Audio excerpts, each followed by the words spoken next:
नमस्कार, आदाब। सबसे पहले मैं आप लोगों का शुक्रिया करना चाहूँगा कि आप शॉर्ट नोटिस पे आए। आज की हमारी इस प्रेस ब्रीफिंग का जो मकसद था, मेरे साथ आईजी ट्रैफिक भी जुड़े हुए हैं। हमारा जो मेन मकसद था वो ये था कि हम आवाम को जो ट्रैफिक का जो स्टेटस है और जो फ्रेश फ्रूट की ट्रांसपोर्टेशन है, जो काफ़ी एक अहम मसला बना हुआ था वैली में, उसके बारे में ब्रीफ कर सकें।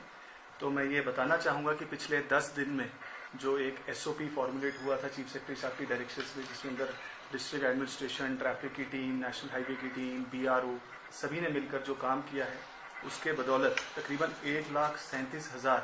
मीट्रिक टन्स ऑफ फ्रूट जो है वो वैली से डिस्पैच किया गया है, जिसके अंदर नेशनल हाईवे का जो जरिए जो ट्रक्स गए हैं, मुगल रोड के जरिए जो ट्रक्स गए हैं, और जो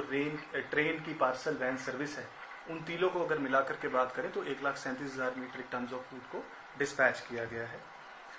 हाईवेज की बात करूं तो एवरी डे तकरीबन 1500 से 2000 ट्रक्स जो हैं वैली में जो एक्यूमुलेट होते हैं, जिसके अंदर फ्रेश फ्रूट भी रहता है, उसके अलावा एम्प्टी कंटेनर्स भी रहते हैं, और जो व्हीकल्स हैं वो सभी रहते हैं। उन सभी को ऑल्टरनेट डे बेसिस पर NH और मुगल रोड के जरिए जम्मू की तरफ डिस्पैच किया जा रहा है। और ये SOP लगातार ट्रैफिक पुलिस के जो कर्मी हैं फील्ड पर उसको मॉनिटर करते हैं, ताकि जैसे अगर नेशनल हाईवे की मूवमेंट आज जैसे श्रीनगर से जम्मू की तरफ है, तो मुगल रोड की movement upwards from Jammu to Srinagar है, और कल को ये पैटर्न रिवर्स हो जाता है, ताकि जो एसेंशियल सर्विसेज जम्मू से वैली की तरफ आ रही हैं उनकी मूवमेंट भी अनइंटरप्टेड रहे और लोगों को किसी किस्म की परेशानी ना हो, और यहाँ से जो फ्रूट ट्रक्स की मूवमेंट है टुवर्ड्स जम्मू वो भी स्ट्रीमलाइन रहे। नेशनल हाईवे की रेस्टोरेशन का काम भी बहुत तेजी से जो है आगे बढ़ाया जा रहा है। IG साहब फील्ड पर कंटिन्यूसली उसको नेशनल हाईवे की टीम के साथ और वहाँ की लोकल डिविजनल एडमिनिस्ट्रेशन के साथ उधमपुर स्ट्रेच पर मॉनिटर करते रहे हैं, और जो व्हीकुलर मूवमेंट है उसकी रफ्तार में तेजी आई है। जहाँ पहले 1500 से 2000 ट्रक नेशनल हाईवे पे डेली मूव कर पा रहे थे, आज की डेट में 3,500 से 4,000 ट्रक्स जो हैं वो कल रात भी मूव करके पहुंचे हैं श्रीनगर की तरफ। आज भी जितने भी वैली में ट्रक्स थे, तकरीबन 2000 के तकरीबन जो काजीगुंड में थे, उन सब की जो रफ्तार है वो जम्मू की तरफ शुरू कर दी गई है, और आज शाम तक जितने भी फ्रूट ट्रक्स थे वो सभी जम्मू की तरफ पहुंच जाएंगे। इसी प्रकार कल की डेट की मैं बात करूं तो मुगल रोड से भी तकरीबन 1800 से 1900 ट्रक्स जो थे वो सभी जम्मू की तरफ पहुंचा दिए गए हैं, ताकि फ्रेश फ्रूट का इवैक्यूएशन है जो उसको टॉप प्रायोरिटी दी जा रही है, ताकि किसानों को, फार्मर्स को किसी प्रकार की दिक्कत ना हो। जो हमारी नई हाल ही में ट्रेन सर्विस, जिसको ऑनरेबल LG ने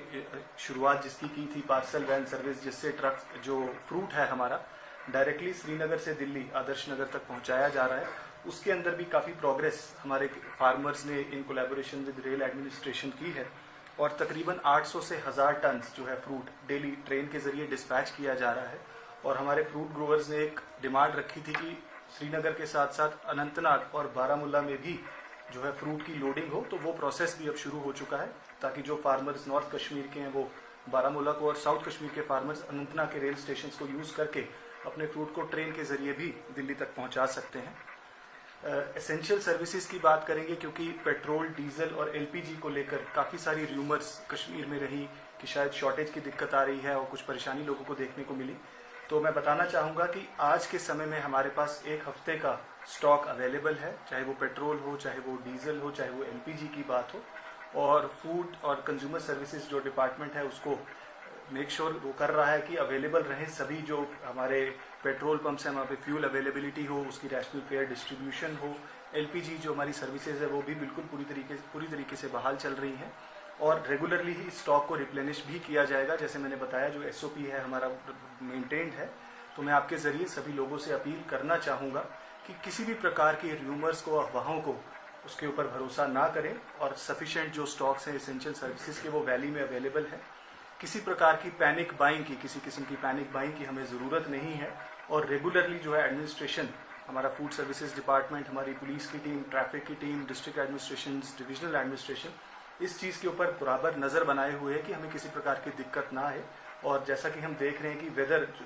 बिल्कुल जो है एक कंटिन्यूस पैटर्न, स्मूथ वेदर का मेंटेन्ड है, और NH की जो रेस्टोरेशन का काम है वो भी ऐसी तेजी से आगे बढ़ रहा है। तो आगे आने वाले वक्त में ये जो हमारा बफर स्टॉक है इसकी गिनती दिन ब दिन बढ़ती जाएगी, और किसी प्रकार की जो दिक्कत है यहाँ पे लोगों को नहीं है।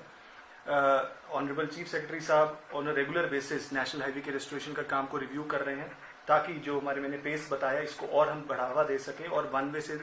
जो ट्रैफिक है उसको स्ट्रीमलाइन तरीके से चलाया जा सके, ताकि फ्रूट ग्रोअर्स को भी कोई दिक्कत ना हो और एसेंशियल सर्विसेज भी मेंटेन रहें। आज ही ऑनरेबल सीएम ने भी इस पूरे मुद्दे को रिव्यू किया है और डायरेक्शंस पास की गई हैं सभी एजेंसीज को कि जिस बेहतरीन तरीके से कोऑर्डिनेशन के साथ काम चल रहा है उसी तरीके से काम बना रहे। और मैं आज यही अपील आपके जरिए करना चाहूँगा कि जो सिस्टम्स हैं उसको मेंटेन किया गया है और जो लोगों ने भी हमें ताबून दिया है उसका भी मैं बहुत शुक्रिया अदा करना चाहता हूँ कि एक जो माहौल बना हुआ था वैली में कंटिन्यूसली उसको हम उन्हीं लोगों की कोऑपरेशन की वजह से ऐसा माहौल बना पाए हैं और किसी प्रकार की जो दिक्कत है, कोई परेशानी है, लोगों को नहीं हुई।